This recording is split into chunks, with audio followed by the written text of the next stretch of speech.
আপনারা দেখছেন today update news.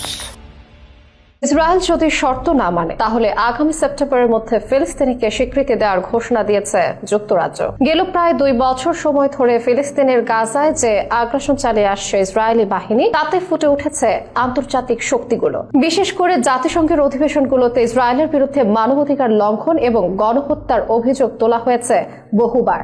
চলতি সপ্তাহে ফিলিস্তিনকে স্বীকৃতি দেওয়ার কথা জানিয়েছিল ফ্রান্সের প্রেসিডেন্ট ইমানুয়েল ম্যাক্রো। সেই ধারাবাহিকতায় এবার ফিলিস্তিনিকে স্বীকৃতি দিতে চায় যুক্তরাজ্য সরকারও। তবে এখানে ইসরায়েলের জন্য শর্ত দিয়েছেন দেশটির প্রধানমন্ত্রী কিয়ার স্টারমার। কিন্তু হঠাৎ করে কেন ফিলিস্তিনিকে স্বীকৃতি দেওয়ার ব্যাপারে উঠে পড়ে লেগেছে ইউরোপীয় 2 শক্তিশালী দেশ? পাশাপাশি ইসরায়েলের জন্য কি শর্ত রেখেছে ব্রিটিশ সরকার? যুদ্ধ বাঁধিয়ে গোটা পৃথিবীকে যেন ধ্বংসস্তূপে পরিণত করতে চাচ্ছে একটি গোষ্ঠী। রাশিয়ার যুদ্ধ থেকে শুরু করে সুদান, মিয়ানমার আর সিরিয়ার গৃহযুদ্ধ, কিংবা ফিলিস্তিনের উপর ইসরায়েলের সরাসরি যুদ্ধ সহ বিশ্বের বিভিন্ন অঞ্চলে চলছে স্নায়ু যুদ্ধের প্রভাব। এদিকে থাইল্যান্ড এবং কম্বোডিয়া সীমান্ত নিয়ে যে সংঘাত দেখা গিয়েছে গেল সপ্তাহে, তা নিয়ে চলছে আলোচনা। এর আগে ভারত নিয়মিত কাশ্মীরে পাকিস্তানের হামলার পর 2 দেশের যুদ্ধে জড়ানোর ঘটনাও বড় প্রভাবক হিসেবে কাজ করেছে। এত কিছুর ভেতরে সবচেয়ে গুরুত্বপূর্ণ এক যুদ্ধ হয়ে উঠেছে গাজা যুদ্ধ। ইসরায়েলি আগ্রাসনে এখন পর্যন্ত প্রায় 60,000-এরও বেশি বেসামরিক মানুষের মৃত্যু হয়েছে গেল 2 বছরে। জাতিসংঘ থেকে শুরু করে বিশ্বের বিভিন্ন দেশের সরকারি মহলেও উত্তেজনা দেখা দিয়েছে। বিশেষ করে পশ্চিমার দেশগুলোর সঙ্গে যাদের সম্পর্কে নতুন মোড় দেখা দিয়েছে, সে ধারাবাহিকতায় এবার ইসরায়েলকে কিছু শর্ত দিয়েছে যুক্তরাজ্য। শর্ত না মানলে আগামী সেপ্টেম্বরের মধ্যেই ফিলিস্তিনিকে স্বীকৃতি দেওয়ার ঘোষণা দিয়েছে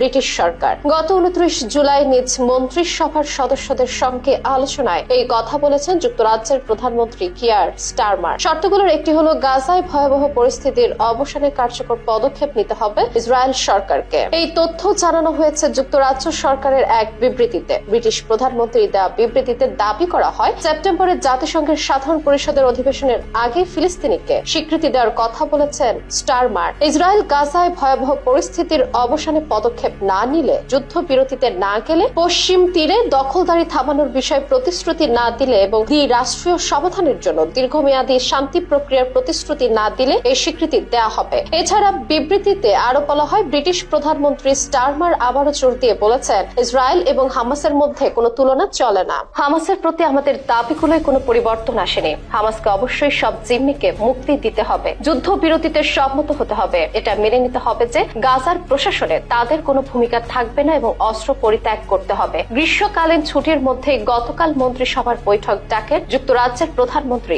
স্টারমার। এই বৈঠকে ফিলিস্তিনিকে স্বীকৃতি দেওয়ার সিদ্ধান্ত নেন তিনি। বৈঠকে তিনি ইউরোপের অন্য নেতাদের সঙ্গে নিয়ে প্রস্তাবিত নতুন একটি শান্তি পরিকল্পনা এবং গাজায় মানবিক সহায়তা বাড়ানোর উপায় নিয়ে আলোচনা করেন। ফিলিস্তিনকে স্বীকৃতি দিতে স্টারমারের উপর চাপ ক্রমেই বাড়ছিল। গেল কয়েকদিন আগে ফিলিস্তিনিকে স্বীকৃতি দেওয়ার দাবি জানিয়ে তার উদ্দেশ্যে চিঠি লেখেন যুক্তরাজ্যের 221 জন আইন প্রণেতা। তাদের মধ্যে স্টারমারের দল লেবার পার্টির আইন প্রণেতারাও ছিলেন। সম্প্রতি ফ্রান্সের প্রেসিডেন্ট ইমানুয়েল ম্যাক্রন দাবি করেন, আগামী সেপ্টেম্বরে জাতিসংঘ সাধারণ পরিষদের অধিবেশনে ফিলিস্তিনিকে রাষ্ট্র হিসেবে স্বীকৃতি দেবে তার সরকারও। তাই সামগ্রিকভাবে বলা যায়, ইউরোপের মতো দেশগুলো যখন ফিলিস্তিনি স্বীকৃতির ব্যাপারে আলোচনা তুলেছে, তাতে ইসরায়েলের উপর কূটনৈতিক চাপ প্রয়োগের ক্ষেত্র তৈরি হয়েছে বলে দাবি রাজনৈতিক বিশ্লেষকদের।